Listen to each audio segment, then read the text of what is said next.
everybody. It's time to talk about wrestling again. It's that time of year. Well, it's always that time of year. No matter the day, no matter the week, no matter the month, no matter the fucking whatever, I'm always talking about wrestling. It's the only thing I know in this world, the only thing I understand, the only thing that understands me. So I'm talking about Fastlane today. Last night there was a Fastlane pay-per-view. Now, Fastlane is the WWE's sort of go-home show right before WrestleMania. It's kind of their last-minute scrambling to make sure the WrestleMania card looks right and everything's in its right place and everything's set up the way they want it to be. Making sure all the matches are what they should be, theoretically. Sometimes the company wants a certain thing and the fans want something else, and it doesn't exactly always mesh perfectly, but this year, it's looking pretty good. The stars have sort of aligned in such a way that the storylines and the different moving parts, it all looks good. The WrestleMania card, as of now, looks pretty gosh dang enjoyable.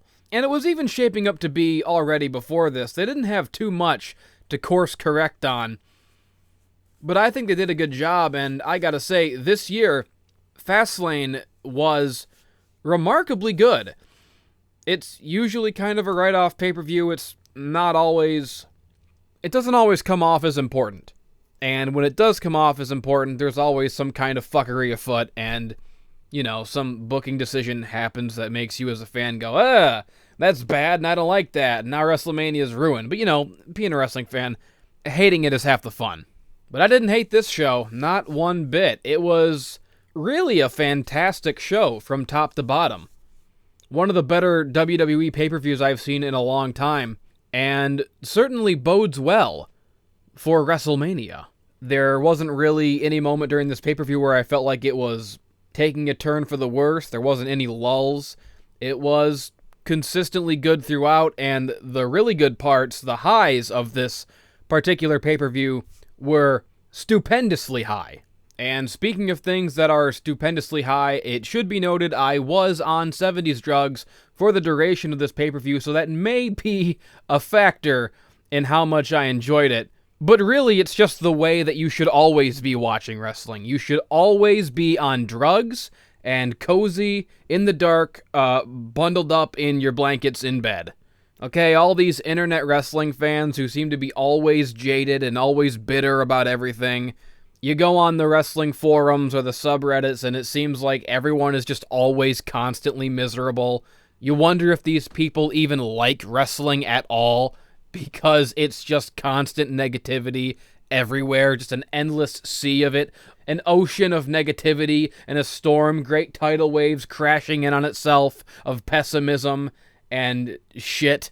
You wonder why that is? It's probably because most wrestling fans on the internet are watching it on some, when you're watching wrestling hunched over your computer monitor with one hand on the keyboard and you're checking the forums the entire time with your other monitor, that's obviously going to have an effect on how you perceive the night's events, as opposed to watching wrestling the correct way, which is alone, in the dark, in bed, comfy, and high as a fucking kite. Higher than giraffe pussy, as Stone Cold Steve Austin would say.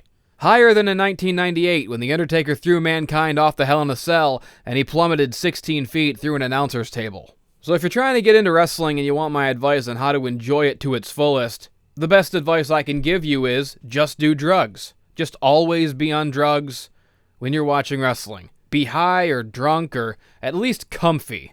Because comfiness is the best drug of all, and the best way to be comfy is to get the fuck away from the computer. Remove all screens from your vicinity except the screen you're watching the event on. And don't look at anything else. Don't look at what anyone else is saying. Don't fucking read the forums or the other people's posts or the comments, because it's just going to make you feel bad, and it's going to make you enjoy things less. And it's also going to distract you. You might not even be paying attention to the things that you would normally see. I know I'm rambling. I'm going to get to the point now. Let's talk about Fastlane. Let's talk about the first match, which was, at least the first match I saw. I'm not talking about the kickoff show, which I think was a New Day match. Whatever. They did a thing backstage. Kofi was like, I want to see Vince McMahon because it's Kofi time. I'll talk about Kofi in a minute, but whatever. The kickoff show is the kickoff show. The first match that I saw when the show actually started Shane McMahon and The Miz versus the Usos for the SmackDown Tag Team Championships. This was great. This was a hell of a match and a hell of a entertaining story. I'm liking this entire story because it really feels like a story that is the culmination of something that's been going on for like 2 years. It feels like this story has a lot of continuity to get to this point. This has been a lot in the making, and it's paying off in a really enjoyable way. So, the story going into this match, where to even start? Shane McMahon and The Miz are a tag team now, and The Miz is a good guy, and everyone loves The Miz now, finally. I mean, really, people have been wanting to love The Miz for a long time. This has been a long time coming. People have been turning on The Miz and really wanting to cheer him despite him technically being a so-called bad guy. And this growing support and respect for The Miz over the last couple of years has grown and grown, and I guess finally reached a turning point where they've had to go, all right, fine, you like The Miz now, The Miz can be a good guy, you can like him even more. That's kind of what happens sometimes, is it's not even the company that turns a guy, it's the audience that turns them. The audience sometimes, if they are loud enough for long enough, can dictate whether a guy just has to be a good guy or a bad guy. Because The Miz has been a bad guy for fucking forever, his whole career basically. And anytime he's tried to be like a good guy in the past, it hasn't quite worked out, it hasn't quite connected, because he always seemed so hateable in the past. But after being in the company for however long it's been, like 12 years or something, and really earning people's respect the long way around, it's just gotten to the point where you can't really boo The Miz anymore. You can't really go along with, well, you know, he's like a jerk and he's underhanded and he doesn't play by the rules, or blah, blah, blah, or he's a coward. You know, all that heel stuff. After a certain point, all that doesn't matter compared to, like, yeah, but he's been here for so long and he's fucking really great at everything. Like, he's a great talker, he's a, you know? Eventually, the reality of it just kind of supersedes the kayfabe aspect of it, and the crowd starts cheering for the guy, even despite the fact that he's being booked like a villain. So, at a certain point, they got to go, well, fuck it, he's a good guy now. And this whole thing really started, I want to say, gosh, it must have been like 2 years ago now, probably longer than that. Back when SmackDown Live, when they first reintroduced the draft and SmackDown Live became a thing, Daniel Bryan was retired at the time, so the general managers of SmackDown were Daniel Bryan and Shane McMahon in tandem. And they had that great show that I wish would come back called Talking Smack, where after the pay-per-views, they would do like a talk show setup on the network, and they would have guys come out, and it was unscripted, or at least it felt unscripted, and it felt like they were, you know, old school wrestling promos on that show, where how it was in the old days, where they just give a guy a direction, and he would say what's on his chest for real, and say, you know, just really improvise a promo, and it really showcased a lot of people's personalities better than it often is the case in the show. That was a mangled fucking sentence. It often showcased the wrestlers' personalities better than the shows itself did. That was still mangled. You know what I'm saying. So it was 2 years ago, or actually more, about 2.5 years ago at this point, where The Miz went on Talking Smack, and he was sort of getting grilled by Daniel Bryan. Daniel Bryan, of course, is Daniel Bryan. He's the, like, every wrestling fan's, like, indie hero. He's the guy who made it. He's known as, like, a fighting champion, who at the time, he couldn't wrestle. He was retired because of his concussions or whatever, and he hadn't come back yet. And Miz, at the time, was doing this Hollywood gimmick where, you know, he's this arrogant, conceited, I'm The Miz, I'm in Hollywood movies, and I'm an A-lister, and you're all fucking losers compared to me, you know, that. So The Miz was, you know, basic bad guy 101 kind of stuff, but Miz comes on this Talking Smack show, and he cuts what is essentially now known as the Talking Smack promo, because he just starts unloading on Daniel Bryan, because Daniel Bryan is, you know, doing his babyface general manager shtick, and also his indie legend shtick, where he's like the best wrestler ever who had to retire, and so he's doing his shtick, and Miz is also doing his, you know, jerk shtick, whatever the fuck, and Daniel Bryan goes, hey, Miz, you wrestle like a coward. You don't take risks in the ring. You don't fucking, you're a little bitch. Okay, I'm Daniel Bryan, and if I was still wrestling, I'd be the coolest guy, and you're a little bitch, Miz. You're a coward, you're a heel, you're a little bitch, and a little bitch, and a little bitch. And Miz fucking loses it. He goes ballistic. He just picks up the microphone and completely unloads on Daniel Bryan, completely unloads on, like, everybody in the audience who doesn't respect him enough or doesn't give him his due. And he's just, like, screaming, like, how fucking dare you call me a coward? I've never been injured. I've been here for fucking ever. You're the coward. If you had half the courage you claim to, you would quit the WWE and go wrestle in bingo halls like you want to, you fucking piece of shit. Fuck you. How dare you call me a coward? I'm the fucking Intercontinental Champion and all that. You know, he just cuts this, like, masterclass of a promo. And it really came off authentic. It was one of those rare moments in WWE where, you know, on a show where everything is scripted and stale and loaded with stock corporate phrases and bullshit buzz terminology and, you know, everything just sucks and comes off fake. It was one of those rare moments where someone actually sounds genuine and authentic and actually pissed off. And I think that was the point where people started turning and going, you know what? The Miz, I know he's technically heel, but I could tell that was genuine, and he's right. He has been here for a long time, and he has been really great at his job. And, you know, so from that point on, any boos that the Miz was receiving were not wholehearted boos anymore. I mean, any, like, hardcore wrestling fan was by that point coming to respect the Miz, and so that built for a long time. And, you know, the more you see the Miz after that, the more he does things that are supposed to be heelish, like flaunting his hot wife, but I think a lot of people can look at that and go, well, who cares if he's flaunting her? He's got a hot wife, that just means he loves his wife. There's nothing bad about that. You know, so you start looking at everything from a different perspective. Once a guy grabs your attention and makes you sympathize with him, you start seeing things from his point of view, even if it's technically heelish. You start thinking like, hey, you know, Miz kind of has a point, you know? He does work safer than Daniel Bryan, and that's why he still has a career, and Daniel Bryan doesn't at that moment. Anyways, the WWE last year goes and does their stupid fucking Saudi Arabia show for all those fucking godless savages over there. Those shows are not popular. People don't like that they're over there doing those shows, but they kind of are locked into like a contract, I think, where they got to do like 10 shows over there. So they're doing their stupid Saudi Arabia show, and they have this Best in the World tournament.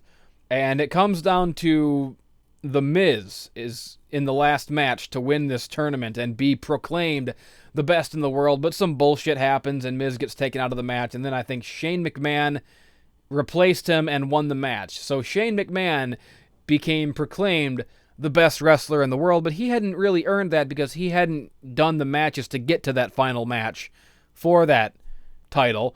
The Miz had. It was The Miz who got to the finals in the first place and just got taken out of the last match on a fluke or some bullshit. So then The Miz started making the case that really he was the best in the world because he got that far. Shane McMahon just picked up the ball at the finish line, essentially, and fucking took one step over the line, you know? So that's a dispute, and so then they fucking decide, and you know, The Miz and Shane McMahon have like hated each other for the whole year because Shane McMahon was also the general manager, and when Miz cut his promo like on the general managers, I guess, you know, they had a whole fucking thing, you know, Miz has been like, you fucking general managers don't give a fuck about good old Miz at all. So anyways, a compromise has come to where they go, fuck it, I guess we're both the best in the world.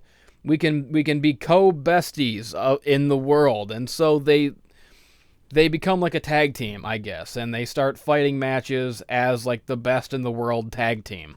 Which is inherently funny, because it's ridiculous, because when you think best wrestler in the world, you certainly don't think a tag team between The Miz and Shane McMahon. So ever since becoming a tag team, it seemed like they are really finally going, fuck it, The Miz can just be a good guy now. Fuck it, people are going to cheer for him anyway, so, you know. So because The Miz is a good guy now, he's wrestling like a good guy. He's doing things that we haven't really seen The Miz do before. He's doing springboards all of a sudden. He's jumping off the top ropes and doing, you know, frog splashes and stuff. And that's important. That comes in vital later. But the other element of this storyline that I love, that's really pushing it over the edge to making it extremely entertaining, is this element of the Miz's dad. Now, I guess the Miz's dad is someone that you could consider like an ancillary character of the WWE universe, sort of like Bumblebee Man in The Simpsons. You know, not a main character, but sort of a supporting player off to the side. The Miz is from Cleveland. And anytime the WWE is in Cleveland, the Miz's dad has always been in the front row. And they've remarked on it before, but it's never been like a storyline thing. It's just been the Miz's dad. And he's just this like regular looking older dude. You know, he's not like some handsome star or some A-list fucking actor. He's a real guy. He's just an old fucking kind of dumpy looking old dude. But he's the Miz's dad, so you always just kind of take it as a granted, like, oh, there's the Miz's dad. They must be in Cleveland. And the great thing about the Miz's dad is that because he's not an actor, and he's not really ever supposed to be part of the story, at least until recently, they always cut to him during the Miz's matches in Cleveland, where the Miz will be, like, getting his ass kicked, and they'll cut to the Miz's dad, like, oh, this is horrible, the Miz is getting his butt kicked, and they'll cut to the Miz's dad, and he's just, like, standing there, like, with no reaction on his face, because he's not a fucking actor. He's just a guy. And that's always just been the case. It's always just been, there's the Miz's dad, and what are you gonna fucking do about it? But now, because the Miz is a good guy, they've finally incorporated the Miz's dad into a storyline. And this is where it becomes a real saga. This is where it becomes a emotional story that the people can relate to. Because now that the Miz is a good guy, now that he's in a tag team with Shane McMahon, now that he was the tag team champions, now that he's technically one half of the best wrestler in the world with Shane McMahon, he finally has earned the respect of his father. Yes, the notorious Miz's dad, who always has been in the front row looking on at the Miz's matches with stern disapproval. It's almost like they're taking his lack of ability to act and turning it into a storyline by saying, like, no, that's not just a guy who doesn't know how to emote for the cameras. It's a guy who doesn't give a shit. That was the thing. The Miz's dad was never proud of him. He could only ever look on The Miz with disapproval, probably because The Miz was always a bad guy and always a heel. So that's what they're going with now.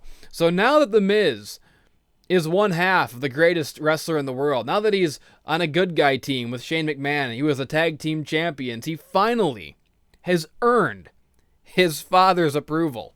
The fabled approval and respect of The Miz's dad, something that we all hope for and work towards in life. At the end of the day, we're all just in this rat race trying to impress the Miz's dad. That's the promised land. That's the real America. It's not a place. It's a glimmer of pride in the eye of the Miz's dad. And what I love about this conceit is just the idea that it was this that made the Miz's dad finally proud of him, being the tag team champions with Shane McMahon. Because think of all that the Miz has actually done. He's a TV star. He's a professional wrestler. He's been on national, global television for over a decade. He's rich. He's a millionaire. He's got a hot supermodel wife. He's got a kid. He's got another kid on the way. And that was the other thing that made people really stop booing him, because it's impossible to boo a guy who loves his wife and has a kid on the way. Like, once he said we're having another baby, that was it for him ever being a bad guy again, at least for the foreseeable future. Because he goes, hey, we just had a baby, and I just done knocked her up again, hey, and he winked to the camera, like, hey, my sperm's good, I have sex. You know, everybody loves that. So think about this. The Miz is a millionaire. He's been on global television for, like, over a decade. He's a legit star. He's living his dream. He lives in a mansion. He's got a hot supermodel French wife. He's got a kid. He's got another kid on the way. He's in movies.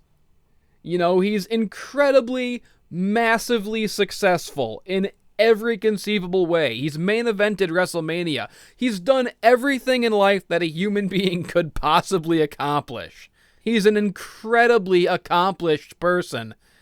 But none of that ever mattered to the Miz's dad. But now that he's on a tag team with Shane McMahon, now the Miz's dad can finally be proud of something his worthless son has accomplished. Finally, he's not so worthless after all. And that's just me being cheeky about it, but you could just as easily say it's because the Miz is a good guy now. The Miz's dad, the Miz never had his father's respect because he was always a heel and he was always underhanded. And now that he's become a responsible family man, now that he, has a family and grandkids for the Miz's dad to fucking bounce on his knee, now that the people are behind him, now that he's wrestling like a warrior and not like a coward anymore, now, maybe that's what has the Miz's dad finally proud of him at long last.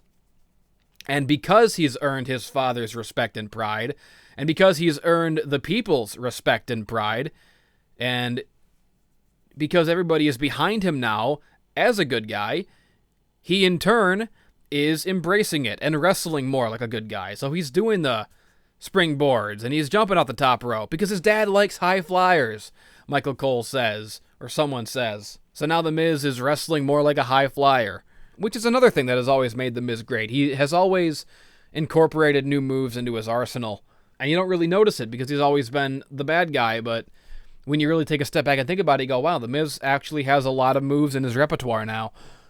He's actually a really good fucking wrestler. So the Miz is flying high. He has his dad's respect at last. He has the people's respect at last. Everybody loves him. He's the tag team champions with Shane McMahon. He's one half of the best wrestler in the world. He's got a beautiful wife. He's got a beautiful kid. He's got another kid on the way. Things are coming up Millhouse for the Miz. And last month, he comes out for a match and he goes, hey, before my match, I want to announce, here's my hot wife, Maurice. She's got another baby inside her. My sperm works. I fuck. And the crowd goes wild and cheers. And he's like, yes, yes, cheer my penis. Cheer my balls. My magical Miz balls. But then something happened in the match. He gets distracted or he fucks up trying to do something flashy and impress the crowd. And the match gets lost. The Usos win. The Usos take the tag championships. And the Miz had dedicated the match to his unborn child that night. He goes, I dedicate this match to my unborn child. And then he lost. So they lose the tag team championships. And the Miz is devastated. He's angry at himself. He's I'm so sorry. I'm so mad, Shane. I'm so sorry that I messed this up for us. I ruined it. I ruined everything. And my daddy's not going to love me anymore.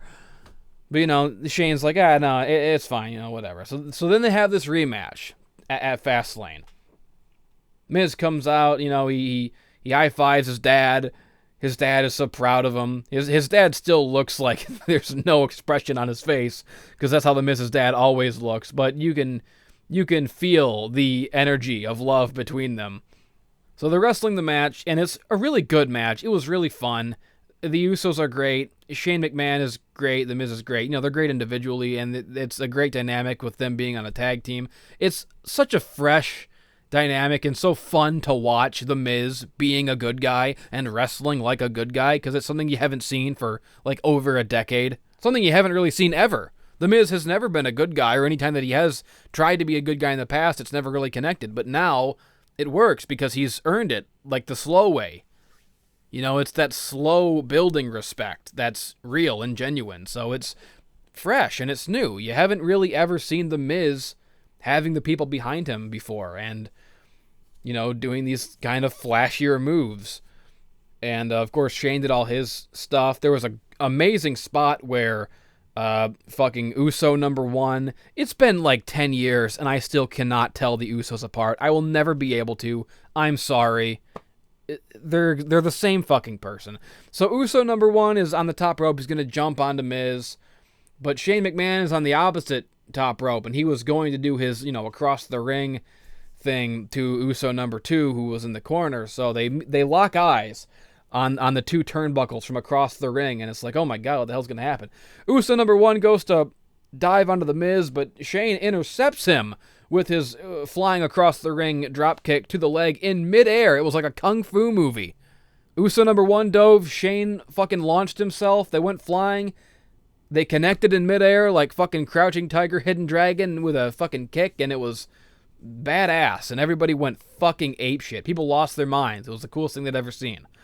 But they're fighting, and they're fighting, and they're fighting, and they're fighting, and eventually The Miz goes up to the top rope for a frog splash, because remember, The Miz wrestles like this now. He wants to be a high flyer to impress his dad. His dad loves high flyers, so he's going to go to the top rope to, you know, for his dad and for the people. He goes, hey, I can wrestle like this now. He goes for a big frog splash off the top rope, and Uso gets his knees up and reverses it and pins The Miz. 1, 2, 3, and they lose again. The Miz lost.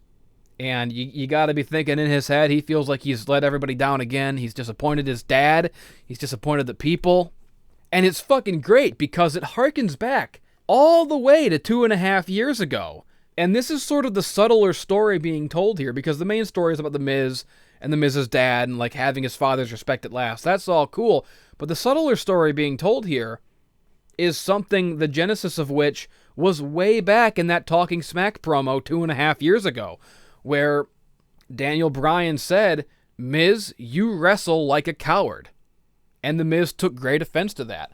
How dare you say that I wrestle like a coward when I can still wrestle? The fact that you have done so many unnecessary risks in your style of wrestling is why you're currently retired and can't wrestle. That was The Miz's retort back then, and how things have changed, how the roles have been reversed, because after that, The Miz started incorporating some of Daniel Bryan's moves, at first to mock him, but the crowd was slowly getting behind him over the years because of their newfound budding respect for The Miz based on this very sincere promo that he cut, where he actually made some good points against Daniel Bryan, because it is true that Daniel Bryan had to retire because of his intense style of wrestling, his intense crowd-pleasing, putting everything on the line every single week style of wrestling. And so now, 2.5 years later, those roles have been completely reversed, where Daniel Bryan managed to fight back and come back from his retirement and his concussion issues and wrestle again, but now he's a villain, and Daniel Bryan doesn't care what the crowd thinks anymore. He's not out to please the crowd anymore. He doesn't wrestle like a crowd pleaser anymore. Now Daniel Bryan is being more cautious and cowardly and heelish, whereas The Miz, over the last 2.5 years, has earned everyone's respect and is now wrestling like Daniel Bryan used to, taking those risks and putting himself on the line for people's approval. And The Miz's words from 2.5 years ago ended up ringing true, because taking those risks, just as it eventually backfired for Daniel Bryan, is now backfiring for The Miz, and trying to please everyone and taking these high-flying risks, he has now lost a match, 2 matches, that were very important to him. One that he had dedicated to his unborn child, and one that for him meant his father's approval. So I just love the poetry of it. You know, it's like that classic fucking hilarious George Lucas meme where we all mock him for and laugh at, where he goes, it's like poetry. It sort of rhymes. You know, it's funny the way he says it, and it's funny to mock him in those, you know, reviews of the prequels or whatever, but it's true. It was a good point that he made. It's a good storytelling technique when it is like poetry and it sort of rhymes. That is good. You want that. That's the way long-form storytelling is done at its most effective. And when I say long-form storytelling, it's not even something that was necessarily planned. That's the great thing about wrestling, is that sometimes these long-form, subtle, in-the-background storylines and themes just sort of arise naturally without anyone intending them to, just from the personalities driving these characters and the performers driving these characters and the way that the crowd organically will get behind one of them, and it just sort of creates this continuity out of nothing. And when that continuity is paid off, or comes together, or comes full circle, or is like poetry and sort of rhymes, it's like the most satisfying thing in any storytelling medium that there is, because it's organic and like you had a part in creating it. You helped create that narrative of The Miz and Daniel Bryan's like slow role reversal over the last 2.5 years. We all had a hand in shaping that narrative. Wrestling is a collaborative medium of storytelling. The writers and the bookers and the wrestlers themselves and the announcers and the audience and every single member of the audience all has a hand in crafting this continuity together. And that's the beautiful thing about wrestling, that no other storytelling medium is really capable of. So that's just fucking cool as hell on its own. Just watching it and being able to reflect on the twists and turns of this collaborative narrative that we've all created together about The Miz and Daniel Bryan, and how, things have changed and how The Miz is a good guy now, and just seeing it pay off and just reflecting on how it came to this point over the last 2.5 years, and in a broader sense over the last entire decade of Miz's whole career. So that's extremely satisfying to see. Even if technically the good guys lost the match and it's very sad, you can feel that sadness, but you're playing along and feeling that sadness. On a deeper level, you're extremely satisfied that all of this is playing out in such a beautifully coherent way. It's like seeing the threads and finally stepping back to see the entire tapestry that those threads have created together, and going, it's beautiful. I love looking at that. It's beautiful. It's a whole tapestry now that I'm seeing. You understand what I'm saying? You better understand what I'm saying. So that alone is fucking cool and satisfying. But what happens next? This story, it doesn't just end there. It goes even to the next fucking zone of interesting. Things get notched up another notch or 12, and it gets crazy in the fallout of this match and this loss. Because, of course, The Miz is devastated that he lost the match again, and he's wallowing in the agony of defeat. And, of course, Shane McMahon comes, and he comforts him as a brother, and they come out of the ring, and they go around the ring, and they walk past The Miz's dad. They take their walk of shame back to the back. Miz hugs his dad, says, I'm sorry for losing, but his dad is proud of him now. His dad goes, oh, it's okay, because you're my son, and you're not a piece of shit anymore, and I love you, boy. And so they're walking back, and just after they pass the Miz's dad, in a shocking turn of events, Shane McMahon turns on The Miz. Shane McMahon turns heel, as it were. And just like that, another layer of dramatic irony and poetry is added to this twisting narrative, because The Miz and Shane McMahon have been feuding for years, because Shane McMahon was noble and on the side of good, whereas The Miz was cowardly and heelish and selfish. But over the last 2 years, once everybody started believing in him more, The Miz grew and became a better person and became a good guy, as Shane O'Mac was, and they became friends. These bitter rivals became friends, fighting together on the side of justice. But then Shane, in his bitterness, in his frustration and competitive rage, cannot handle that they have now lost 2 matches, technically because of The Miz's need for approval, because of his high-flying new style of wrestling, these risks that he's now taking, causing them to lose not 1, but 2 matches. Finally, Shane O'Mac snaps. And now Shane McMahon is the bitter, angry, aggressive heel. Shane McMahon has turned on The Miz. Shane McMahon attacks The Miz. People, Shane McMahon has lost it. Those evil McMahon genes that he inherited from his father, that he has suppressed for so long, always fighting on the side of good, on the side of virtue. I don't think Shane McMahon has ever really been a heel before, so this was doubly unexpected. There might have been a few storylines in the early 2000s, once or twice where he was in a bad guy role, but I don't fucking remember him. Point being, it was unexpected. Shane McMahon has turned traitor. The traitorous Shane McMahon. The assassination of Mike Mizanin by the coward Shane McMahon. And all of this is happening right in front of The Miz's dad. A man who, were he weak enough to show any emotion, his smile must be protected at all costs. So it's horrifying, but also kind of hilarious, because The Miz's dad doesn't sell for anything. The Miz's dad is the most nonplussed man who ever lived. Nothing gets under his skin. Or if it does, he's just too strong to let it show. Conceal, don't feel. That's the guiding principle of The Miz's dad. No matter the pain he feels inside, he keeps it tight in his chest. He never lets his enemies see him in pain. So Shane McMahon is viciously, mercilessly beating The Miz in front of his father, who is looking on, sternly, disapprovingly. And after Shane McMahon is finally satisfied with the ass-kicking he has delivered to The Miz's dad finally comes out and he goes, "Oh my God, Miz, you got beat up, didn't you, son? How about that? And they go and they walk back. So this whole storyline is amazing. This is great. This is awesome. And so now you got to assume that The Miz is going to fight Shane McMahon in a match at WrestleMania. And we are going to once and for all determine who is truly the best in the world. Because until now, they've both laid claim to half that title. But now we'll see once and for all who is truly the best in the world. And you have to assume The Miz's dad will be in his corner or something. Because he's not just fighting for himself now. You have to understand that. The Miz is now fighting for something greater. He's fighting for honor. He's fighting for the love of the people. He's fighting for the honor of his wife at home and for his unborn child. He's fighting for the love and approval of his own father.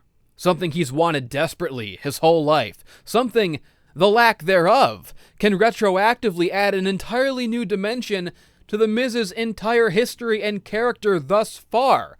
When you look back on The Miz's history, when you look back on all of those heelish actions of his past, all of those dastardly underhanded tactics that he once employed, all of his selfishness from years prior, all of it can be recontextualized with what we now know. That all this time, all The Miz wanted, all that he never received, even with all of his gifts, was the love and approval of his father, which he finally has, only to be betrayed by his friend.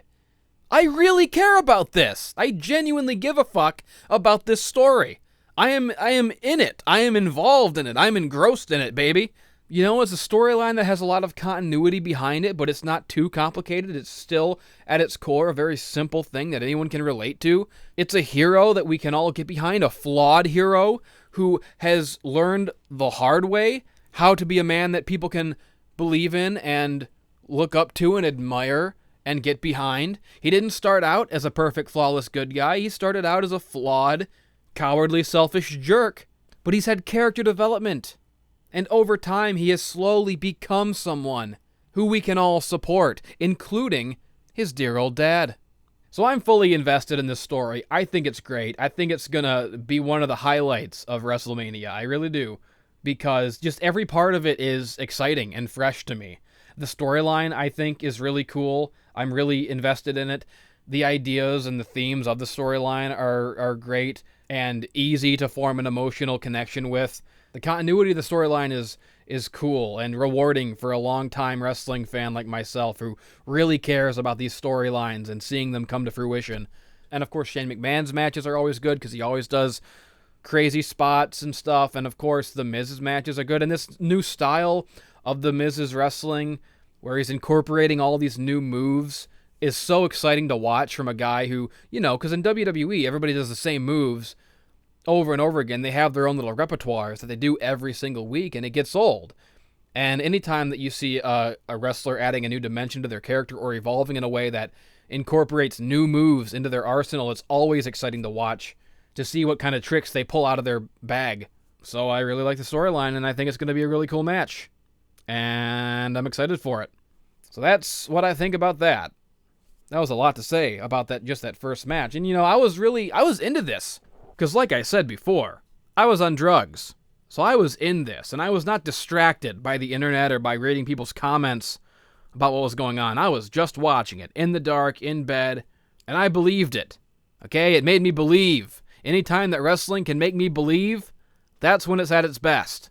And I believed, and I was shocked, and I didn't see the Shane McMahon heel turn coming. And I went, no!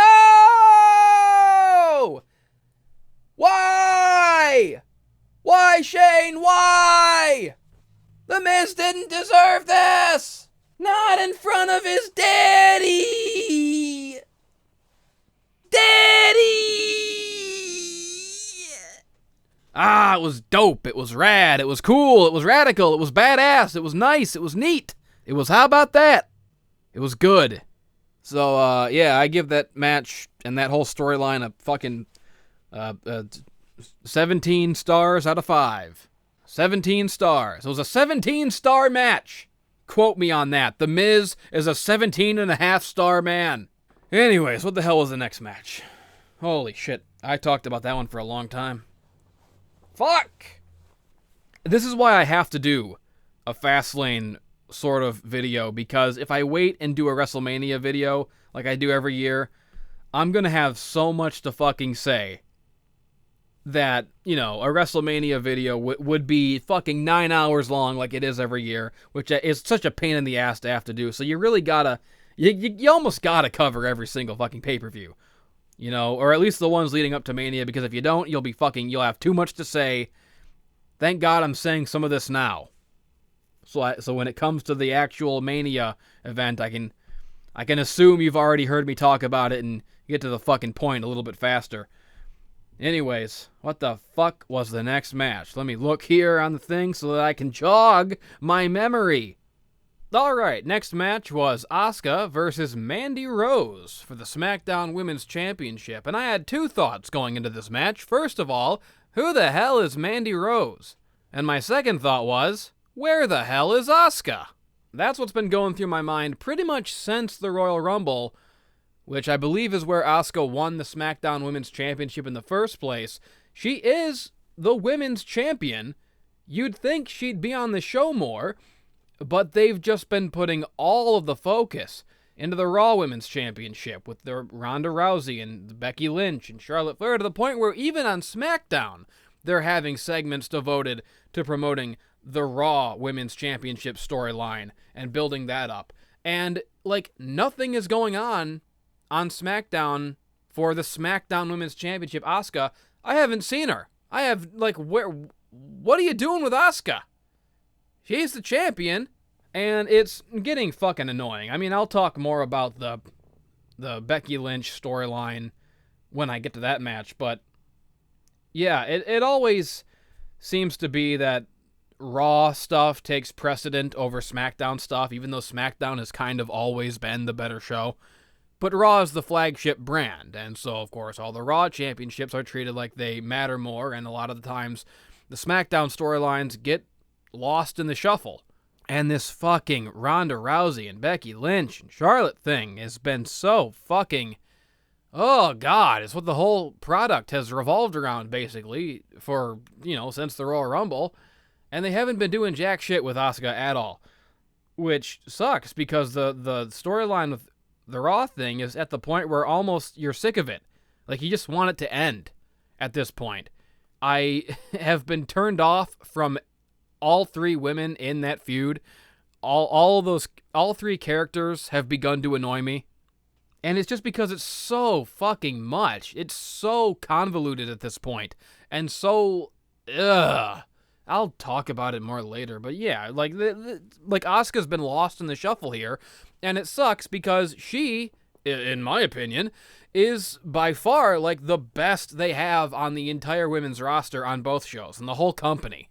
You know, I think she's like the best wrestler. She has the best matches consistently, and just like she's the best. Like her character is the best. Her look is the best. She looks the most exciting. She's the most exciting person to watch. She's the hottest.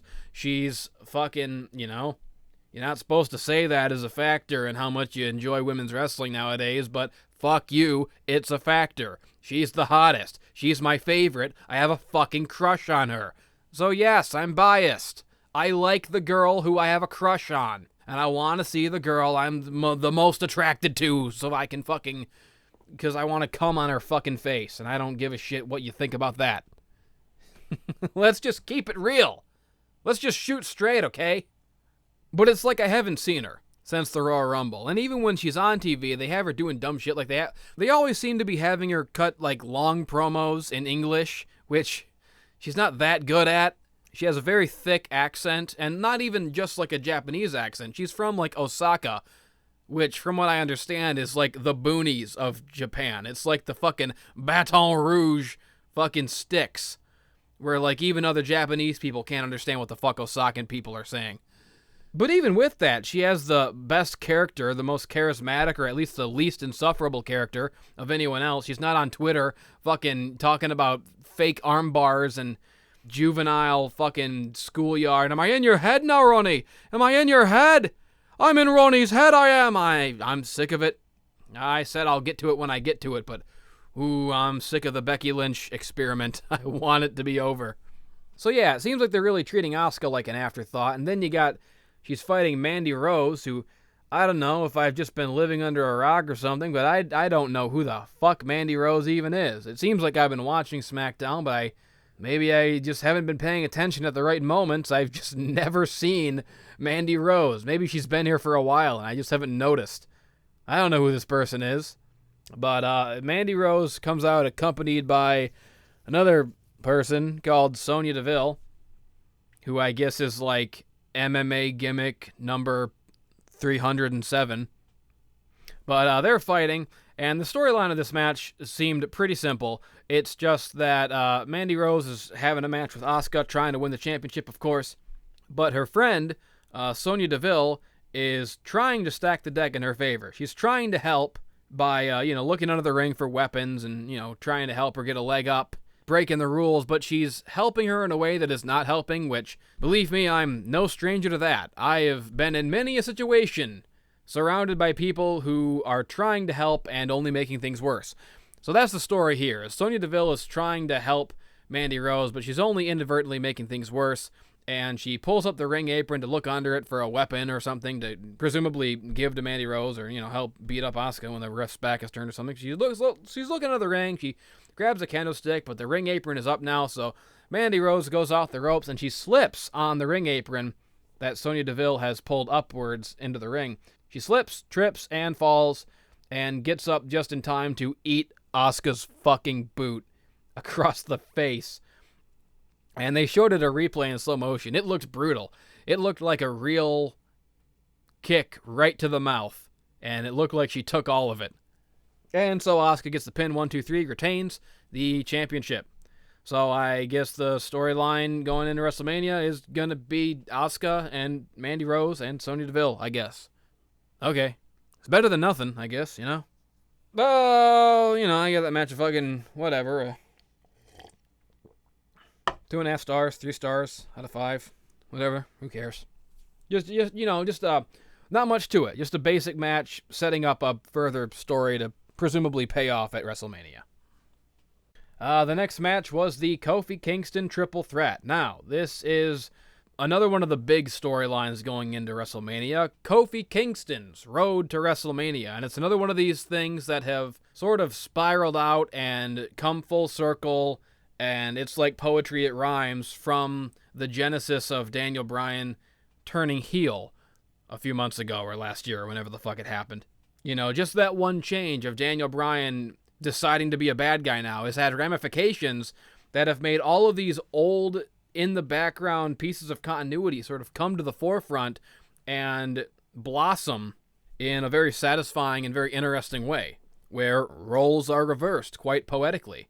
And I shall explain what I mean. It's Kofi's year. Kofi Kingston. He's been here 11 years, he keeps saying. He's given 11 years to this company and not gotten the opportunities he deserves until now. Now it's his time. The crowd is behind him like never before. His brothers in the New Day are behind him like never before. It's Kofi's time. Kofi Mania. Hashtag Kofi Mania. If they make a hashtag for it, then they're serious. Everybody wants Kofi in the main event at WrestleMania. Everybody wants Kofi to fight Daniel Bryan for the WWE World Heavyweight Championship. And I talked about this in the last wrestling podcast thing that I did, how great of a story that is, how much sense it makes, especially with his opponent being Daniel Bryan.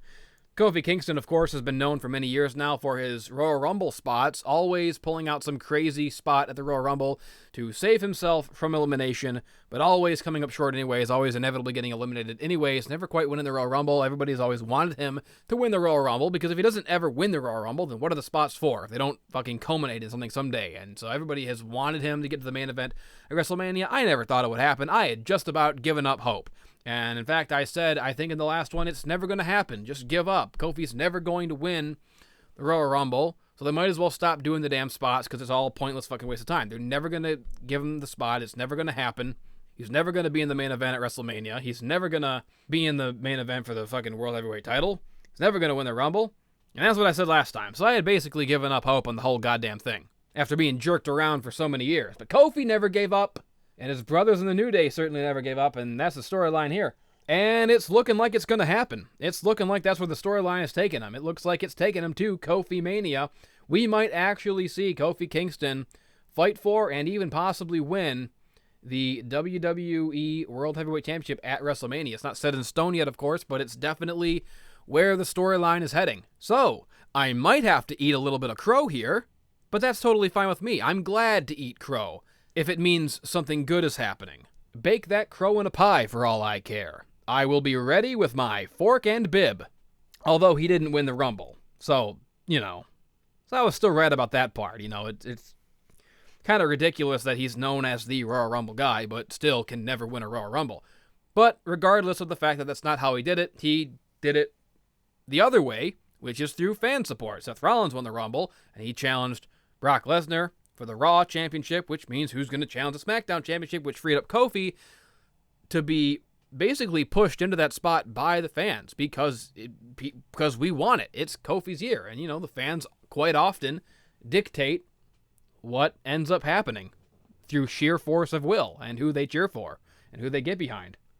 Which, if you remember, if you recall, if you can go back this far and try to picture the old sepia-tinted days of yore in 2014, you will remember as exactly what happened with Daniel Bryan. And that's why this storyline is even more intriguing. That's why this storyline is like poetry and it fucking rhymes. Because just like with the Miz thing, the roles of Daniel Bryan and Kofi Kingston have been reversed in a fascinating way. Now, the whole thing with Daniel Bryan back in 2014 is that he was not the guy. He was not the hand-picked guy by the company that they wanted to main event WrestleMania. That's not a storyline. That's real life. That's a fact. They try to retroactively pretend that it was part of the story all along and it was the plan all along. It wasn't. They're lying. They're just covering their asses. The fans demanded Daniel Bryan in that main event so vociferously, so loudly, so passionately, that eventually the company had no choice but to cave and give the fans what they wanted. So Daniel Bryan, the everyman, the underdog, the people's hero, got his spot in the main event at WrestleMania through the sheer force of fan support alone. And he got his big moment. He won the championship. Then he had to retire. Then he came back. Then he became a heel. He's no longer the people's champion. But now there's a new people's champion. And that people's champion is a guy who's been here all along, grinding under our noses, always waiting for his turn in the spotlight, always waiting for his chance to shine, saying, "Win, Lord, win! When's it gonna be my time?" And that man is Kofi Kingston. So now Kofi Kingston is in the exact same spot that Daniel Bryan was once in, as a babyface in 2014, getting into the main event at WrestleMania through sheer force of fan support alone. And now that Daniel Bryan has betrayed the fans, he is on the opposite side of that struggle. And it's just really interesting to me to see a guy essentially being the new Daniel Bryan in a position to go up against Daniel Bryan, who has now become a bad guy. Everything has come full circle. And it is immensely satisfying in a narrative sense. So the fans are demanding Kofi Kingston be in the main event at WrestleMania. It's been 11 years this man has worked for this company, given his blood, sweat, and tears. 11 years we've watched this man grow. 11 years we've fucking seen him be cool. When you've been cool for 11 years, you deserve a little something for it. Then, of course, the man, not the man Becky Lynch. God, it's getting confusing now. Everything is going to be, the man as in Vince McMahon, the McMahons, the company, corporate, whatever the fuck you want to call it, is keeping him down, getting in his way every step of the way. Because he's not the guy. He's not their pick, There's a famous behind-the-scenes story that I think Chris Jericho told about how Mr. McMahon never saw Kofi as a main eventer. He never saw Kofi as shit. He never really respected Kofi backstage until Chris Jericho convinced Kofi on a plane to fight Mr. McMahon and pick a real fight with him behind the scenes to gain Mr. McMahon's respect, because Vince McMahon is the alpha male of planet Earth, and he's an old billionaire who you have to fight to be taken seriously as an employee or as a human being. So, of course, they're playing into that in the story in the sense that it's clear that Mr. McMahon does not see anything in Kofi. He does not see Kofi as the guy. He sees Kofi as a sideshow, comedy, goofy novelty act, or as an ambassador for for the WWE to go off to different countries with the New Day and, you know, get the kids watching and make everybody smile and laugh, but not as a guy who can be truly fighting for the World Championship in the main event at WrestleMania. He doesn't see the potential to be that guy in Kofi Kingston, and he's just screwing him over. Kofi is getting screwed left and right. He's getting screwed out of matches that he earned. He's getting screwed out of, you know, the stuff that he's worked for 11 years. So that's the storyline thus far for Kofi Kingston and Kofi Mania. Hashtag Kofi Mania. So they do a thing backstage where the New Day is going into Vince McMahon's office. And they go into Vince McMahon's office, and it's just like a tiny room. And Vince McMahon is just like sitting on a couch in an empty room facing the door, it was weird. But they go and they say, Mr. McMahon, I'm Kofi Kingston, and these are my friends. You know, Kofi's worked here for 11 years. Big E and Xavier make a passionate plea for the case of Kofi Kingston, and then Mr. McMahon says, all right, well, okay then. You can... The championship match tonight is now a triple threat match. I'm putting you in the match, Kofi, and it's next. Go out there. So, everybody cheers. Alrighty, Kofi is getting put in the match tonight. Whoopee. Now, if you're like me, and you can't help but think about these things, you were a bit trepidatious at this news. You knew that something was not going to be as it seemed, because why would they just give Kofi his spot now at Fastlane instead of at WrestleMania? There's still a month to go. There's clearly going to be some kind of swerve here. Otherwise, they're just getting him in this to get it out of the way with, and they're not going to pull the trigger at all. So it's actually better if he doesn't get the match this month, because if he did get the championship match this month, then it would mean that they're not really going to let him win and not going to let him do it at WrestleMania. So I'm a little bit trepidatious, and I'm a little bit suspicious of this, and sure enough, my suspicion was proven correct. Kofi comes out. The New Day is, of course, barred from ringside, and Kofi is ecstatic. He believes himself to be about to fight for the World Heavyweight Championship, but his dreams are dashed, of course. He is wrong, because here comes the swerve. Turns out Vince McMahon was telling the truth when he said that the main event will now be a triple threat match, but Kofi is not going to be in that match. Kofi's match is a handicap match. And out comes the Bar. Sheamus and Cesaro, 2-on-1. A cruel prank by Mr. McMahon. A cruel trick. A devilish deed by the sinister and sadistic tyrant, Mr. McMahon. The Bar comes down to the ring, beats the living shit out of Kofi. They just kick the crap out of him for a while. And, yeah, that's it. They beat the shit out of him. Kofi's dead. And he got screwed again. And now the New Day comes out and, you know, they're even more mad. And the crowd is even more mad. We're all even more mad. How could they screw Kofi like this again? Well, we'll just have to wait and see now how this story progresses. What's going to happen on Raw? What's going to happen in weeks to come? Because we are not going to take this lying down. The WWE Universe is not going to take this lying down. This is Kofi's year. Hashtag Kofi Mania. Kofi is not going to take this lying down.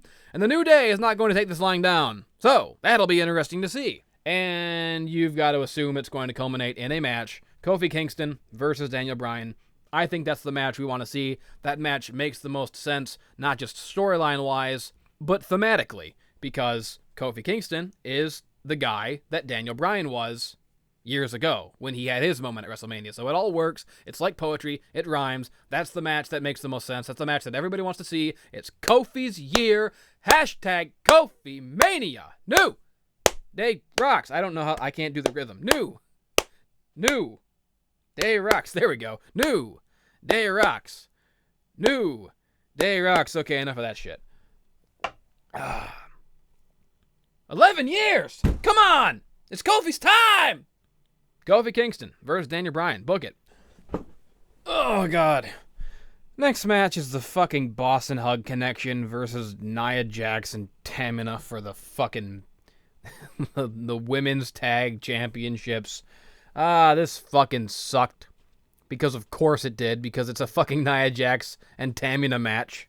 I say it sucked, but I barely paid attention. I noticed it for like 1 second. And the 1 second I saw was, of course, Tamina and Nia botching a move completely and looked really ugly and looked really gross and looked really shitty, like the clumsy oafs they are. Oh, God, I just... You know, like, I don't want to seem like a typical smart mark wrestling fan, bitter, you know, jerk on the internet who doesn't like Nia Jax, but I don't like Nia Jax, She fucking sucks. She's garbage. She's terrible. I mean, she's literally garbage, considering she dresses in a garbage bag. I've made that joke before, I know, but I'm making it again. I'm going to keep making it, because I don't like her. But you know what? I'll tell you something I dislike even more than I dislike Nia Jax. I dislike the boss and hug connection. Ugh. It just feels gross to even say it.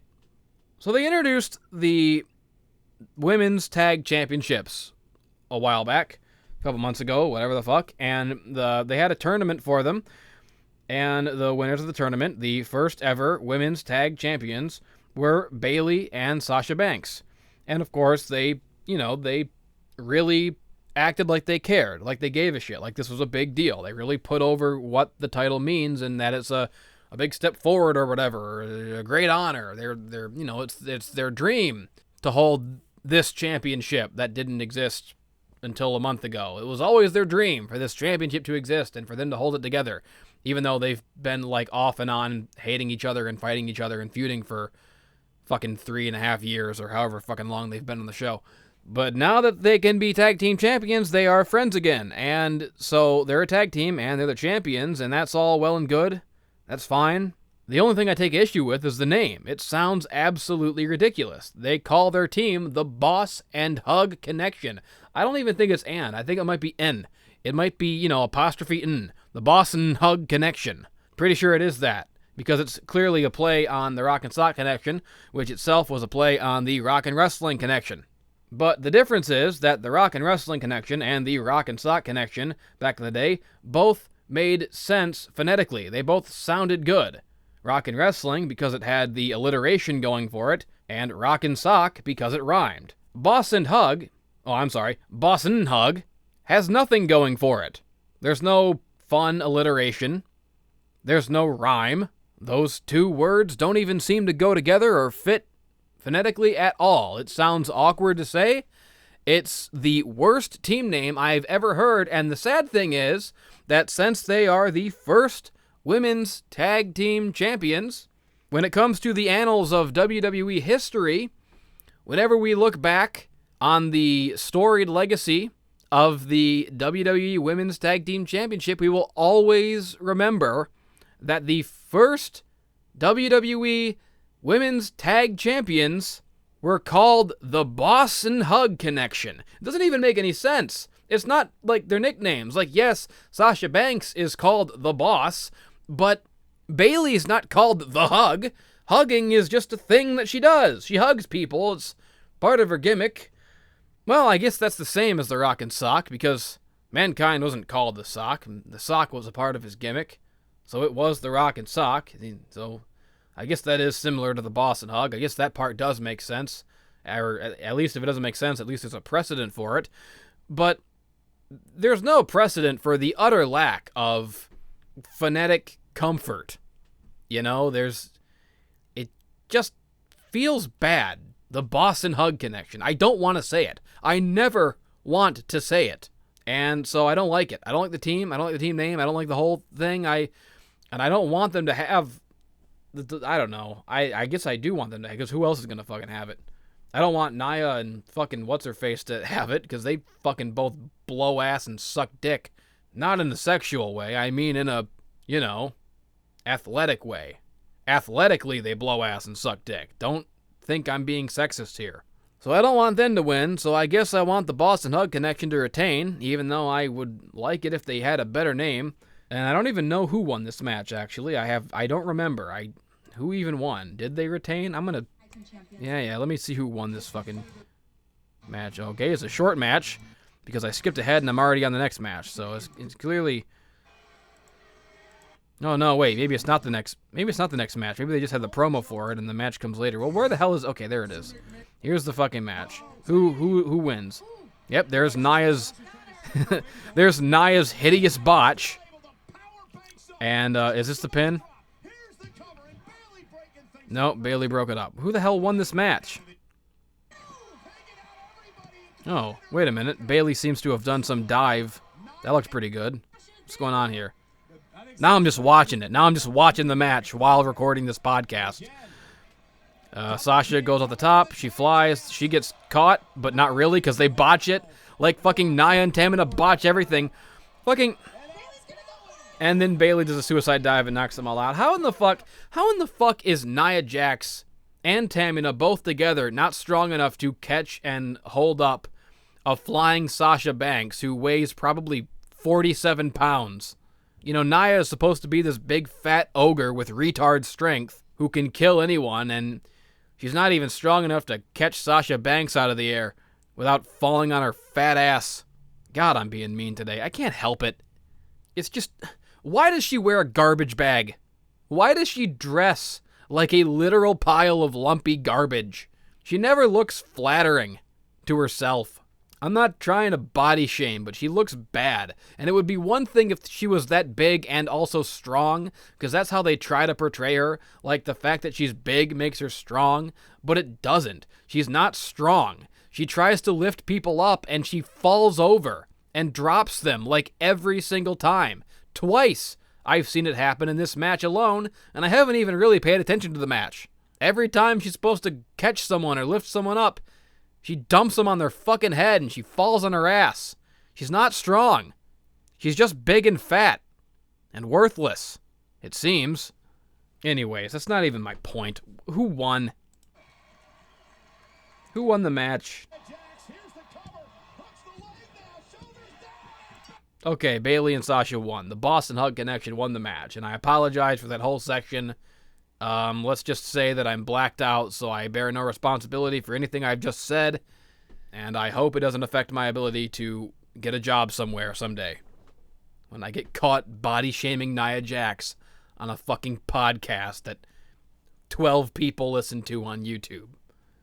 Okay, next match was the Raw Tag Team Championship match. It was a triple threat Tag Team Championship match. The Revival versus Aleister Black and Ricochet versus Bobby Roode and Chad Gable. Oh boy. Well, again, this is I didn't really pay attention to this match. It was probably great. Everyone said it was good that I saw. The next morning.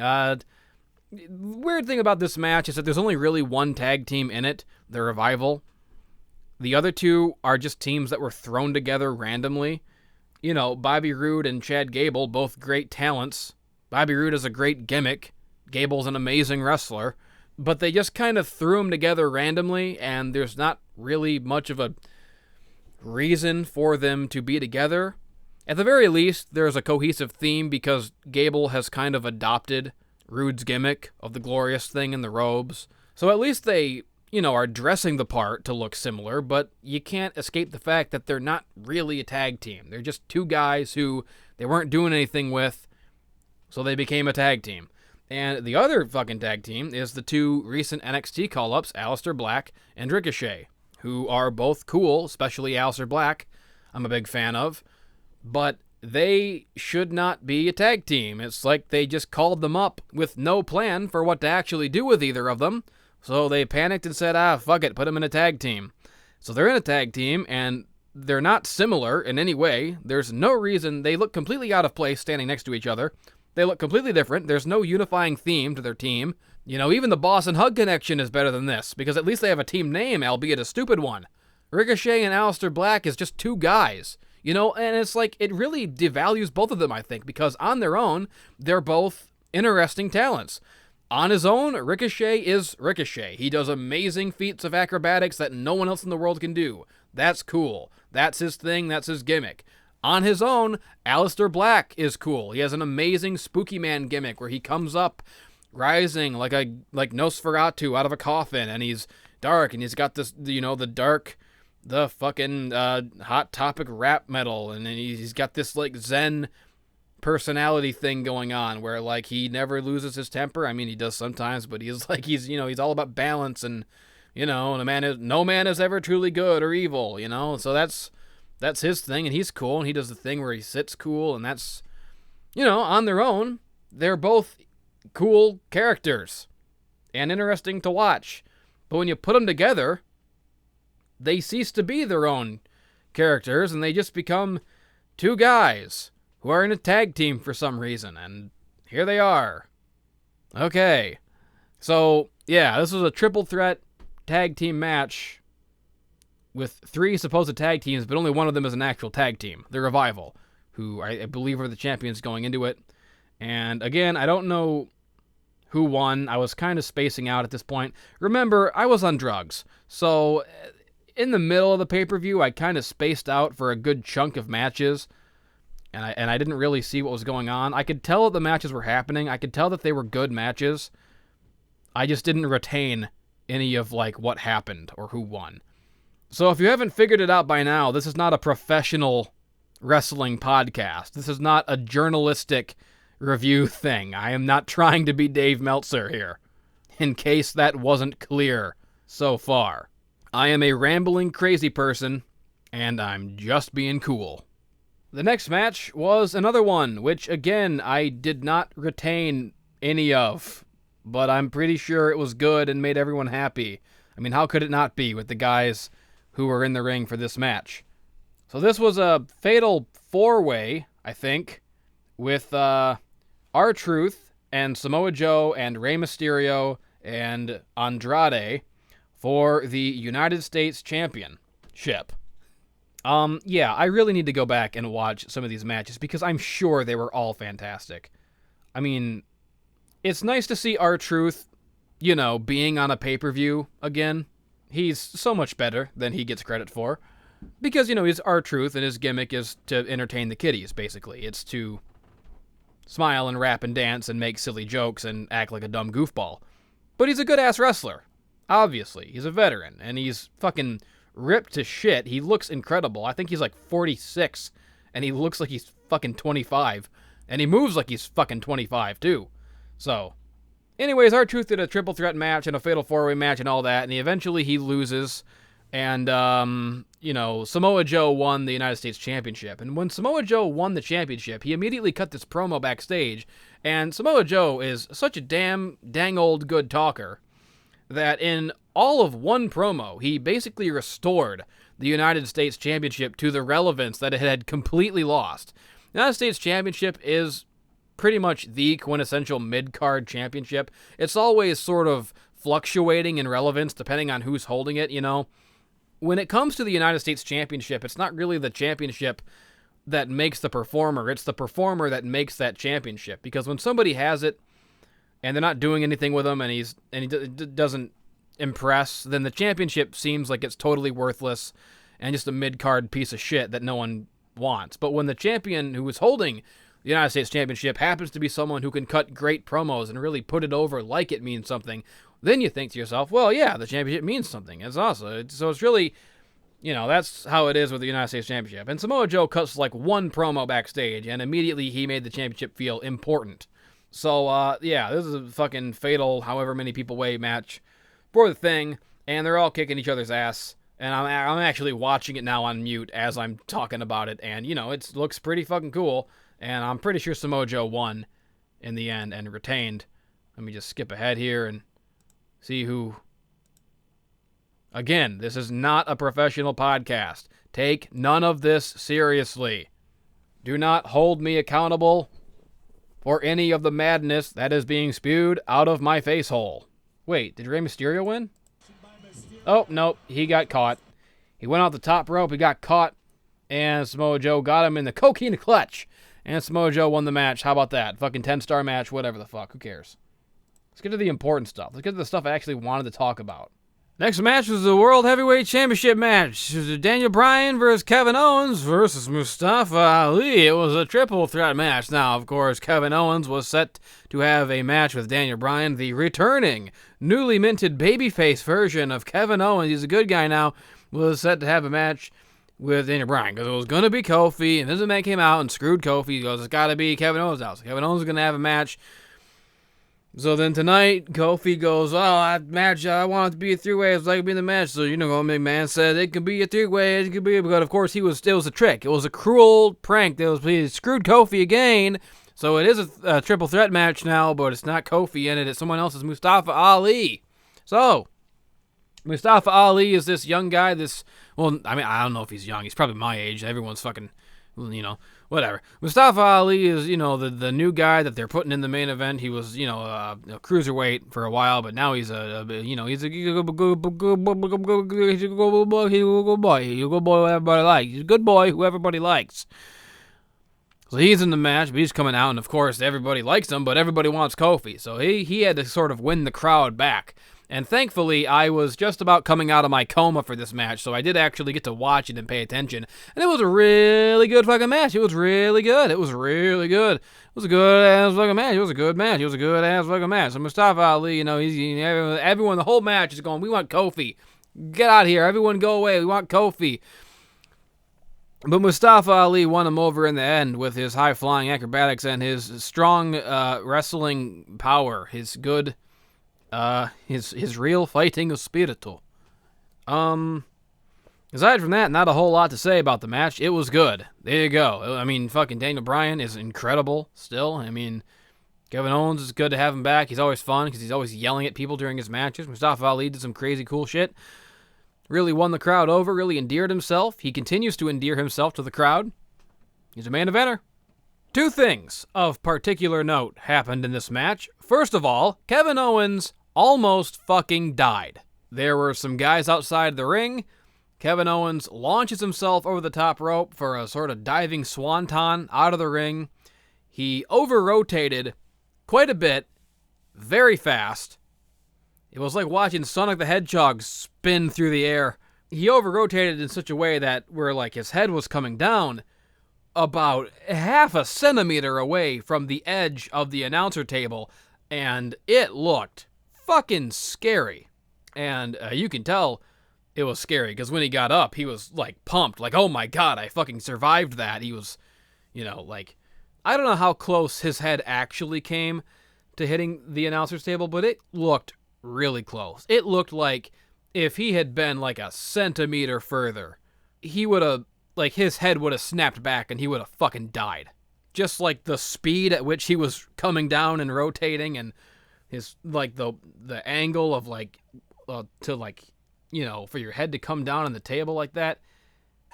I was like, ah! But disaster was narrowly averted, and he survived to fight another day. The second thing that happened was, I mean, a lot happened in the match. There was a lot of cool stuff, but, the really noteworthy stuff was, like, the finish of the match was really fucking cool. Mustafa Ali had Daniel Bryan in the ring. He went up the top rope to do, like, a moonsault at him, like a standing moonsault.